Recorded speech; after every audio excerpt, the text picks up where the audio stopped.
Hello बच्चों, मैं स्मिता विजलवान स्वागत करती हूँ आपका आईसीटी वर्चुअल क्लासरूम में। और आज हम पढ़ने जा रहे हैं क्लास 7 साइंस का chapter physical and chemical change, यानी कि भौतिक और रासायनिक परिवर्तन।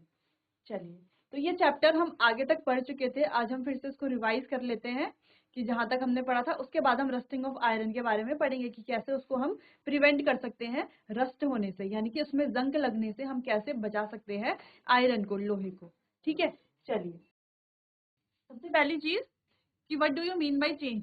चेंज से आप क्या समझते हैं, यानी कि परिवर्तन से आप क्या समझते हैं, क्या समझते हैं आप परिवर्तन से। इतना हम पढ़ चुके हैं कि आप हम मुझे बता सकते हैं आंसर कि परिवर्तन से आप क्या समझते हैं। चलिए, the word change means to become different और to take some other form, यानी कि परिवर्तन का मतलब है किसी दूसरी चीज में बदल जाना, है ना, या किसी दूसरे आकार में चले जाना, या दूसरी चीज में परिवर्तित हो जाना। उसी को क्या बोलेंगे, चेंज हम बोलेंगे। ठीक है, जैसे कोई अगर हम पेपर का टुकड़ा ले, ठीक है, पेपर के टुकड़े से हम क्या बना दे, बोट बना दे, तो अब क्या हो गया, उसने अपनी फॉर्म चेंज करी, उसने क्या करा, अपना आकार चेंज किया, अपना साइज चेंज कर लिया, है ना, वो एक दूसरी चीज बन गया ना वो पेपर। ठीक है, तो उसी को क्या बोला जाएगा, परिवर्तन। ठीक है, और कुछ और एग्जाम्पल हम ले सकते हैं कि अगर हमने एक पेपर लिया, उस पेपर को हमने जला दिया, तो हमें क्या मिलेगी, उस पेपर की राख मिलेगी। यानी कि पेपर से राख बनना क्या हो गया, उसने अपनी फॉर्म को चेंज कर दिया, तो इसे इसे ही क्या बोला जाएगा, परिवर्तन बोला जाएगा। चलिए आगे देखते हैं। टाइप्स ऑफ चेंजेस, दो तरह के चेंज जो है, परिवर्तन जो है वो हमने देखे। क्या क्या है, पहला है हमारा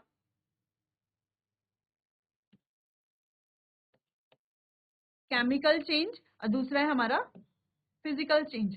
केमिकल यानी कि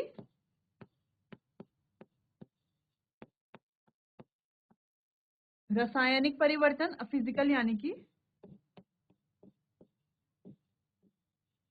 भौतिक परिवर्तन। ठीक है,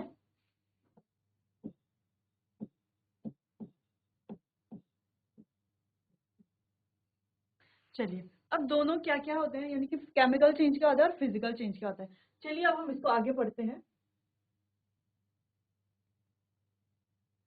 चलिए, तो जो हमारा फिजिकल चेंज यानी कि भौतिक परिवर्तन है, तो भौतिक परिवर्तन क्या होता है, इसको हम बहुत बार डिस्कस कर चुके हैं कि भौतिक परिवर्तन क्या होता है। चलिए देखते हैं। When a substance undergo a change in its physical properties, that change is said to be physical change. जब उसकी भौतिक गुणों में क्या हो, चेंज आए, किसमें आए change, physical properties. Physical properties यानी कि भौतिक गुण। जब किसी पदार्थ के भौतिक गुणों में क्या आए, परिवर्तन आए, जब किसी भी पदार्थ के भौतिक गुणों में परिवर्तन आए, तो वही क्या कहलाया जाएगा, भौतिक परिवर्तन कहलाया जाएगा। भौतिक गुण यानी कि, भौतिक गुण से आप क्या समझते हैं, भौतिक गुण यानी कि उसका, किसी भी पदार्थ का क्या उसका रंग है ना, आकार, ठीक है, रंग क्या है, आकार क्या है, और भी कई चीजें, यानी कि गंध क्या है, गंध क्या है, और भी बहुत सारी चीजें। ठीक है, उसका घनत्व क्या है, और भी बहुत सारी चीजें। ठीक है, तो ये क्या होता है, हमारे भौतिक गुण होते हैं। यानी कि किसी भी पदार्थ के भौतिक गुणों में जब परिवर्तन आता है, तो उसे क्या बोला जाता है, उसे ही भौतिक परिवर्तन बोला जाता है। ठीक है, इतना आप समझ गए होंगे कि भौतिक परिवर्तन किसे कहा जाता है। चलिए, तो आप नोट कीजिए, जो डेफिनेशन है इसकी, ये आप नोट कीजिए। ठीक है, चलिए।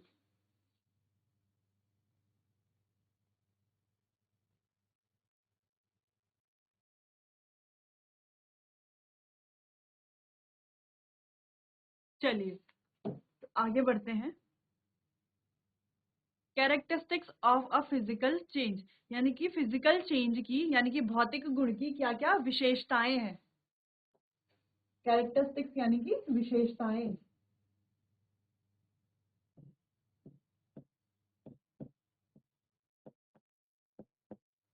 ठीक है, भौतिक गुण की क्या क्या विशेषताएं हैं। Only the physical properties of the substance undergo change. इसमें ये बोल रहा है, अब इसकी क्या क्या हमारे पास विशेषताएं हैं, तो कई सारी विशेषताएं, एक एक करके अब हम उनको पढ़ते हैं। तो पहली विशेषता ये बोल रहा है कि सिर्फ जो हमारे भौतिक क्या है, भौतिक गुण है, उन्हीं में क्या आएगा, परिवर्तन आएगा। सिर्फ किसमें आएगा, फिजिकल प्रॉपर्टीज में ही चेंज आएगा, है ना। Only the physical property of the substance undergo change, यानी कि सिर्फ भौतिक गुणों में ही चेंज यानी कि परिवर्तन आएगा।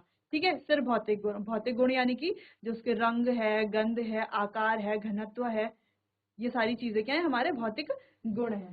ठीक है, अगली चीज, physical change are generally reversible. ये चेंज क्या है, रिवर्सिबल है। रिवर्सिबल यानी कि रिवर्सिबल को हम इस तरीके से समझ सकते हैं, अगर हमारे पास क्या है, एक बर्फ का टुकड़ा है, क्या है, बर्फ का टुकड़ा है। ठीक है, बर्फ है, तो बर्फ से पानी बनता है, क्या बनता है, पानी। उसको हीट करके पानी बनेगा।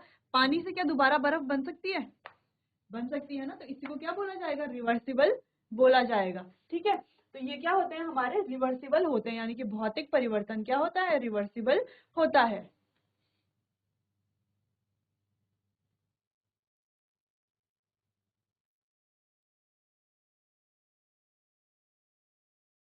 ठीक है, रिवर्सिबल यानी कि हम बोल सकते हैं ये प्रवृत्ति होता है। ठीक है, या तो हम बोल सकते हैं कि ये अपनी पूर्ण अवस्था में जाने के, ठीक है, या तो ये अपनी पूर्ण अवस्था में जा सकते हैं। जैसे बर्फ पानी बन रहा है, तो पानी क्या बन सकता है, वापस से बर्फ बन सकता है, यानी कि वो अपनी पूर्ण अवस्था में वापस जा सकता है। तो इसी को बोला जाएगा रिवर्सिबल। तो यानी कि दो हमने इंपॉर्टेंट पॉइंट पढ़े कि पहला तो क्या, कि सिर्फ जो हमारे भौतिक गुण है उनमें ही परिवर्तन आएगा। दूसरा वो क्या होंगे, रिवर्सिबल, जो भी परिवर्तन आएगा वो क्या होंगे, जनरली क्या होते हैं, वो रिवर्सिबल होते हैं। No new substance is form, यानी कि इसमें कोई नया पदार्थ नहीं बनता। No new substance is formed, यानी कि कोई भी नया सब्सटेंस यानी कि कोई भी नया पदार्थ इसमें नहीं बनता। ठीक है, यानी कि बर्फ से पानी बन रहा है तो कोई नई चीज तो नहीं बन रही ना, पानी से वापस बर्फ भी बन सकती है। ठीक है, तो कोई नई चीज नहीं बन रही। ठीक है, चलिए, नो और either very small amount of energy is either absorbed और इवॉल्व्ड ड्यूरिंग फिजिकल चेंज, यानी कि फिर जब हमारा क्या होता है, भौतिक परिवर्तन होता है, तो इसमें क्या होता है, जो एनर्जी होती है, हमारी ऊर्जा होती है, वो बहुत कम, ये क्या करता है, अपने अंदर एब्जॉर्ब करता है और बहुत ही कम इवॉल्व करता है, ना के बराबर भी हम बोल सकते हैं कि ठीक है, कभी कभी यहाँ पर कोई भी क्या होता है, ऊर्जा ना निकलती है ना ही एब्जॉर्ब होती है। ठीक है, चलिए,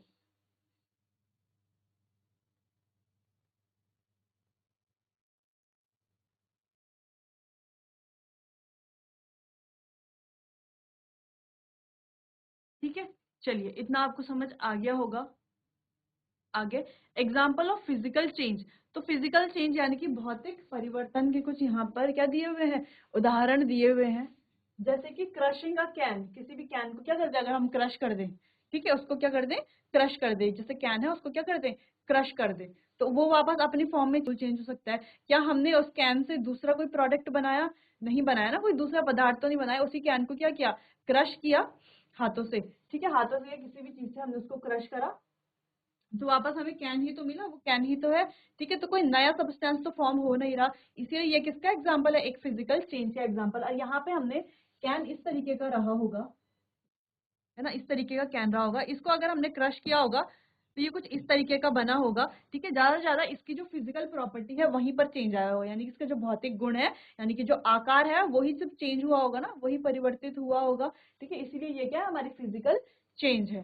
ठीक है, अगला, melting of an ice ice cube, यानी कि बर्फ का मेल्ट होना। ठीक है, बर्फ जब मेल्ट होती है यानी कि पिघलती है, हम क्या बोल रहे हैं कि जो बर्फ है हमारी, बर्फ का क्या है, हमारे पास आइस क्यूब है एक, ठीक है, बर्फ का टुकड़ा है, वो क्या हो रहा है, मेल्ट हो रहा है।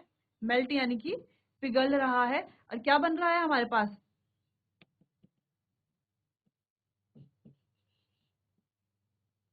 पानी बन रहा है। तो यहाँ पर भी क्या हुआ, सिर्फ इसकी क्या हुई, स्टेट चेंज हुई, यानी कि ये क्या था, पहले शेप में था, अब ये कैसा हो गया, तरल हो गया ना, पहले सॉलिड था अब लिक्विड हो गया है, पहले ठोस था अब तरल हो गया है। तो यानी कि इसका सिर्फ शेप चेंज हुआ है सिर्फ शेप चेंज, यानी कि इसके कोई केमिकल प्रॉपर्टी में तो चेंज नहीं आया ना, कोई रासायनिक गुण में तो चेंज नहीं आया, सिर्फ भौतिक गुण में ही परिवर्तन आया है, इसीलिए ये क्या होगा, हमारा एक भौतिक परिवर्तन ही होगा। चलिए, ब्रेकिंग अ बॉटल, अब किसी बॉटल को ब्रेक करना, तो ब्रेक करके क्या कुछ नया पदार्थ बना दिया हमने, नहीं बनाया ना, बॉटल तो वैसी की वैसी ही है। ठीक है, ज्यादा से ज्यादा क्या चेंज हुआ इसमें, जो इसके भौतिक गुण थे उसमें ही क्या आया, बस चेंज आया, पहले बॉटल का शेप अलग था, अब शेप अलग हो चुका है।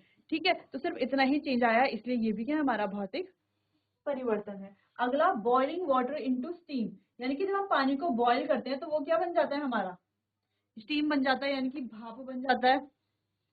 ठीक है, जब पानी से भाप बन रही है, लेकिन है तो पानी ही ना, कोई नई चीज तो नहीं बन रही वहां पर। ऐसा तो नहीं है ना कि पानी से जूस बन जा रहा है, नहीं बन रहा ना, पानी से क्या बन रही है, भाप ही तो बन रही है, भाप ही तो बनेगी। ठीक है, तो कोई नया प्रोडक्ट या कोई नया पदार्थ हमारा क्या बन नहीं रहा, इसीलिए ये भी क्या होगा, हमारा फिजिकल चेंज ही होगा। ठीक है, forming clay into a sculpture, sculpture बन रहा है क्ले से। क्ले यानी कि हमारे पास मिट्टी होती है, तो मिट्टी से क्या बनाते हैं हम, अलग अलग बर्तन बनाते हैं, मूर्तियां बनाते हैं, लेकिन बना किससे रहे हैं, मिट्टी से बना रहे हैं ना, मिट्टी से ही बना रहे हैं ना। तो इसके जो केमिकल चेंज तो कोई आ नहीं रहा इसमें, यानी कि रासायनिक परिवर्तन तो कोई हो नहीं रहा। ठीक है, मिट्टी है, मिट्टी से ही हम जो है उसके पुतले बना रहे हैं। ठीक है, कोई बर्तन बना रहे हैं, कोई भी चीज बना रहे हैं, तो मिट्टी ही उसमें यूज हो रही है। ठीक है, यानी कि सिर्फ क्या चेंज हो रहा है, इसका जो फिजिकल प्रॉपर्टी है, सिर्फ और सिर्फ जो फिजिकल प्रॉपर्टी, यानी कि जो हमारे भौतिक गुण है, सिर्फ वही, उसी में क्या आ रहा है, परिवर्तन आ रहा है। ठीक है, इसीलिए इन्हें हम क्या बोलेंगे, इन्हें हम बोलेंगे भौतिक परिवर्तन। ठीक है, चलिए आप समझ गए, तो ये कुछ एग्जांपल्स हैं, ये आप नोट कर सकते हैं।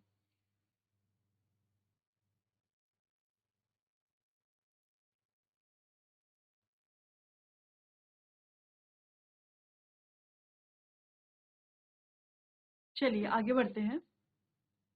एग्जाम्पल्स ऑफ फिजिकल चेंज, यहाँ पर कुछ और एग्जाम्पल भी हैं हमारे भौतिक परिवर्तन के। जैसे कि यह है क्रम्पलिंग पेपर, यानी कि पेपर को क्या कर दिया, एकदम सिकोड़ दिया है, निचोड़ के क्या बना दिया, इस तरीके से बॉल में फॉर्म कर दिया है। अब इस बॉल से वापस से हमारा पेपर बन चुका है, अब पेपर से वापस बॉल भी बन सकती है। ठीक है, बन सकती है, तो ये क्या है, हमारा रिवर्सिबल चेंज है, और ये क्या है, हमारा फिजिकल चेंज। अगला, solid to liquid to solid, any phase change, कोई भी अवस्था क्या हो रही है इसमें चेंज हो रही है, यानी कि सॉलिड से क्या बन रहा है, लिक्विड बन सकता है, ठोस से तरल, पानी का, फिर इससे वापस से हमारा सॉलिड बन रहा है। ठीक है, तो ये भी क्या है, हमारा फिजिकल चेंज। ये क्या है, one of the best example होता है फिजिकल चेंज का। ठीक है, फिजिकल चेंज का ये एक बहुत ही अच्छा उदाहरण हम इसे बोल सकते हैं, और क्रम्पलिंग पेपर को भी हम एक अच्छा उदाहरण बोल सकते हैं। ठीक है, चलिए, तो यहाँ पर चेंज सिर्फ क्या हो रहा है,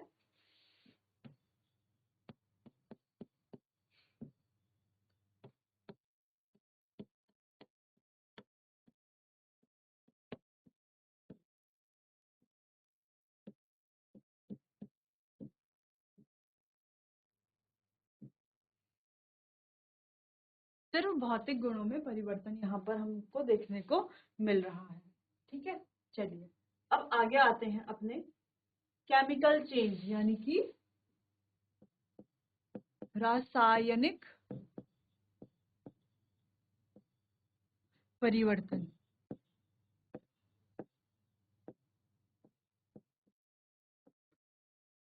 ठीक है, रासायनिक परिवर्तन, अब रासायनिक परिवर्तन क्या होता है, when two or more substance react in such a way that there is a formation of new substance, the change is called as chemical change। यानी कि जब दो या दो से अधिक पदार्थ इस तरीके से आपस में प्रतिक्रिया करते हैं कि कोई तीसरा पदार्थ हमारा क्या हो, बन जाए, तो उसी को क्या बोलेंगे हम, रासायनिक परिवर्तन बोलेंगे। यानी कि हम क्या बोल रहे हैं कि दो या दो से अधिक, है ना, दो या दो से अधिक जो हमारे पदार्थ हैं, वो क्या आपस में इस प्रकार प्रतिक्रिया करेंगे कि हमारा कोई तीसरा नया पदार्थ क्या हमें मिल जाए। ठीक है, तीसरा नया पदार्थ हमारा बन जाए। ठीक है, चलिए इतना आपको समझ में आया, केमिकल चेंज किसे बोलेंगे। ठीक है,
जब दो या दो से अधिक पदार्थ प्रतिक्रिया करके कोई नया पदार्थ बनाए तो उसे ही क्या बोला जाता है, हमारा रासायनिक परिवर्तन कहा जाता है। ठीक है, जैसे हम यहाँ पर देख सकते हैं कि ए और बी मिला करके क्या बना रहे हैं, सी बना रहे हैं। तो ए और बी, अच्छा जब रिएक्शन होती है तो इधर जो होते हैं उन्हें क्या बोला जाता है, रिएक्टेंट बोला जाता है, और सी क्या है हमारा प्रोडक्ट, सी को क्या बोला जाता है, प्रोडक्ट बोला जाता है।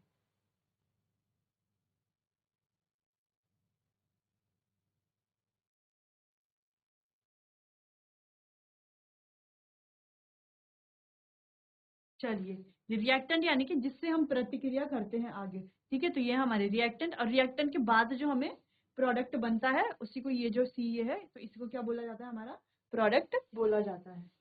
ठीक है, चलिए अब कुछ गुण देख लेते हैं केमिकल चेंज के भी। चलिए,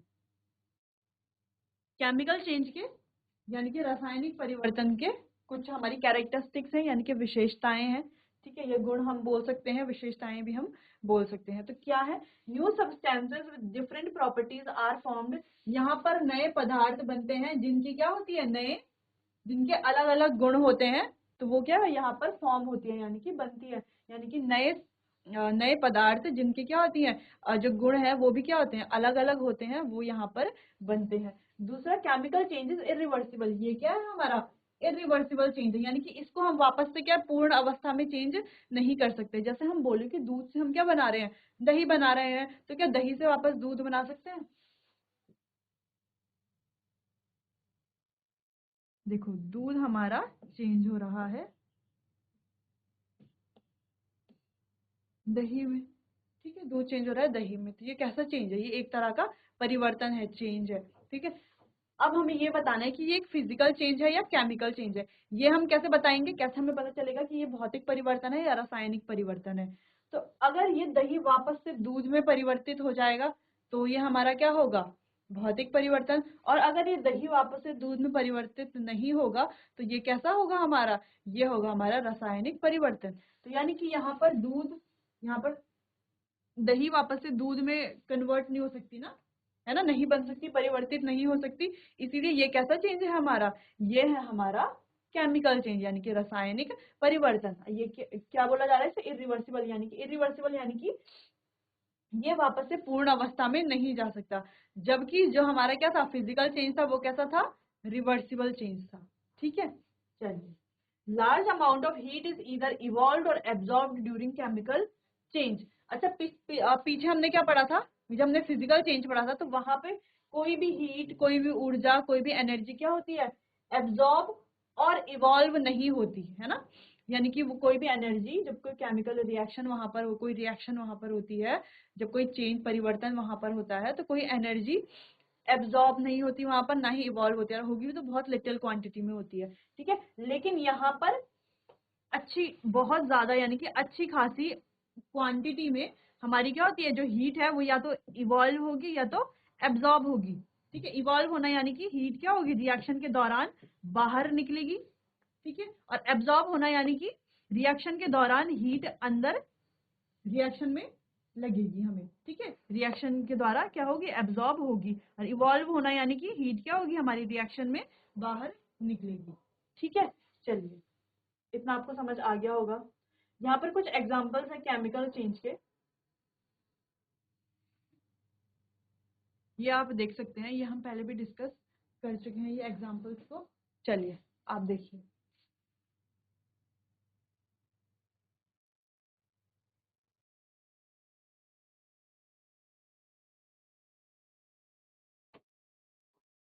चलिए, तो केमिकल चेंज के यहाँ पर एग्जांपल्स हैं। Striking a match release heat and light and result in ash smoke and gases. यानी कि जब हम माचिस, ये जो हमारे पास क्या होता है, मैच बॉक्स होता है, वहां पर क्या करते हैं, माचिस की स्टिक से वहां पर क्या करते हैं, स्ट्राइक करते हैं। ठीक है, करते हैं हम माचिस में, जो माचिस की क्या होती है, तीली होती है, तो तीली से जब हम क्या करते हैं, स्ट्राइक करते हैं, तो वहां पर क्या चीजें निकलती है, वहां पर देखो थोड़ा स्मोक निकलता है। ठीक है, यानी कि धुआं निकलता है, लाइट निकलती है। ठीक है, रोशनी निकलती है वहां पर हल्की सी। ठीक है, उसके अलावा वहां पर क्या निकलता है, हीट निकलती है। ठीक है, तो हीट, लाइट और स्मोक, तीन चीजें वहां पर निकलती हैं। उसके बाद क्या होता है, वो बर्न होकर के वहां पर क्या बनता है, उस माचिस की तीली से ऐश यानी कि राख बनती है। ठीक है, और कुछ स्मोक भी होता है वहां पर, कुछ धुआं भी होता है और कुछ और गैस भी होती है। ठीक है, तो ये कैसा चीज है हमारा, ये भी हमारा एक रासायनिक परिवर्तन है। क्यों है रासायनिक परिवर्तन? क्योंकि उस जो राख पड़ी है उससे वापस हम मैच स्टिक नहीं बना सकते ना, यानी कि तिल्ली वापस नहीं बना सकते ना माचिस की। ठीक है, चलिए अगला एग्जांपल है हमारा, cooking bread changes the colour, texture, order और टेस्ट। यानी कि जब हम ब्रेड कुक करते हैं, यानी कि जब हम ब्रेड बनाते हैं तो उसमें क्या होता है, कलर भी चेंज हो जाता है। पहले कैसा होता है, जब हम ब्रेड बनाते हैं डो का कलर कैसा होता है, जो हमारा आटा उसके लिए होता है यूज, उसका कलर कैसा होता है, व्हाइट होता है। लेकिन बनने के बाद उसका कलर चेंज हो जाता है, रंग चेंज हो जाता है, ब्राउन हो जाता है, टेक्सचर चेंज हो जाता है ना। वो तो हो गई, जब बनेगा तो उसका टेक्सचर भी चेंज होगा, ऑर्डर भी चेंज हो जाता है, यानी कि जो उसकी गंध है वो भी क्या हो जाती है, अलग हो जाती है, और टेस्ट तो चेंज हो ही जाता है। तो ये क्या है हमारा, ये भी एक रासायनिक परिवर्तन है, क्योंकि उस ब्रेड को वापस से हम उस आटे में या मैदे में कन्वर्ट नहीं कर सकते। ठीक है, चलिए अगला हमारा सिल्वर टार्निशिंग। तो सिल्वर टार्निशिंग हमने देखा होगा कि चांदी में क्या होता है, कुछ समय बाद इस तरीके से थोड़ी डार्क होने लग जाती है डार्क। अब उस डार्क से हम वापस उसको नहीं बना सकते। ठीक है, तो इसी को क्या बोलते हैं हम, सिल्वर टार्निशिंग बोलते हैं। फूड रॉटिंग और सोरिंग, यानी कि खाना क्या हो रहा है, या तो सड़ना, खराब होना। ठीक है, उसी को रॉटिंग और सोरिंग बोला जाता है। ठीक है, तो खाना एक बार खराब हो गया तो वापस से उसको हम सही कर सकते हैं क्या, नहीं कर सकते ना, वो एक बार खराब हो गया तो हो गया। चलिए नेल रस्टिंग, यानी कि किसी कील में क्या होना, रस्ट लगना, यानी कि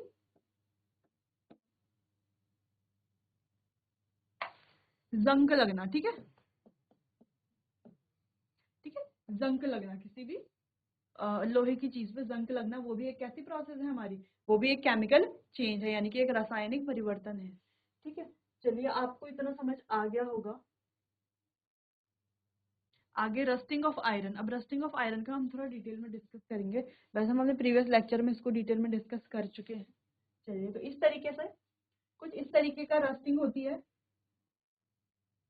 देखो इस तरीके से कुछ रस्टिंग हमें दिखाई देती है।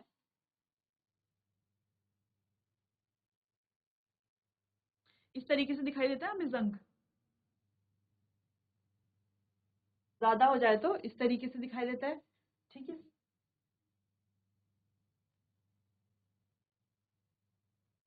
कुछ इस तरीके से क्या दिखाते हैं, देखो ये जो ब्राउन ब्राउन दिखाई रहा है यहाँ पे, ब्राउन ब्राउन, तो ये ब्राउन ब्राउन जो है वो क्या है, वही हमारा रस्ट है, यानी कि वही हमारा जंक है। इस तरीके से जो ये ब्राउन ब्राउन यहाँ पर है, रेडिश ब्राउन है ना, थोड़ा हल्का रेड है, हल्का ब्राउन है। ठीक है, भूरा रंग का है। ठीक है, तो यही क्या है हमारा reddish brown rust,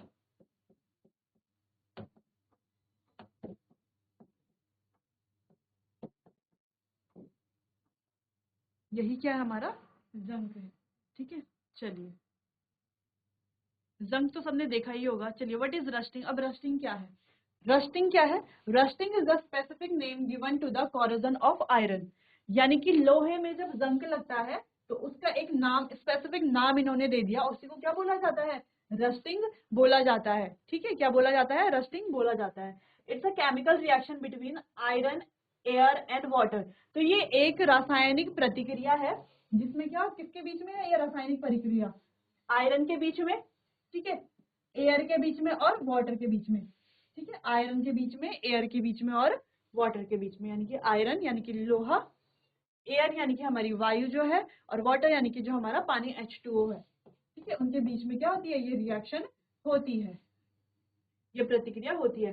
rust is the reddish brown covering on the surface of iron. यानी कि कैसा रंग का है ये, रेडिश ब्राउन रंग का है, और कहाँ पर होता है, सरफेस ऑफ द आयरन, यानी कि उसके सरफेस पे। जैसे हम देख पा रहे हैं यहाँ पर क्या है, ये इसका सरफेस है ना।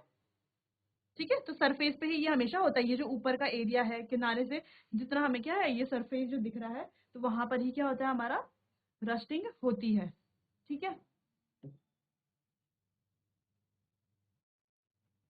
चलिए अगला, the reddish brown covering of the surface of iron is iron oxide. तो जो रेडिश ब्राउन कवरिंग हमने देखी है ना, जो वो उसके बाहर से जो लाल और ब्राउन कलर की जो हमने कवरिंग देखी, जिसको हम रस्ट बोल रहे हैं, जिसको हम जंक बोल रहे हैं, वो है क्या, आयरन ऑक्साइड। उसको बोलेंगे क्या हम, आयरन ऑक्साइड हम बोलेंगे। ठीक है, तो कैसे हम प्रिवेंट कर सकते हैं रस्टिंग से, तो कैसे हम मतलब बचा सकते हैं अपने आयरन की जितनी भी चीजें हैं, लोहे की हमारे जितनी भी चीजें हैं, उनको हम कैसे बचा सकते हैं जंक लगने से। दो चीजों की वजह से हम बचा सकते हैं। ठीक है, दो प्रोसेस से हम बचा, बाय गैल्वेनाइजेशन और बाय एलॉइंग।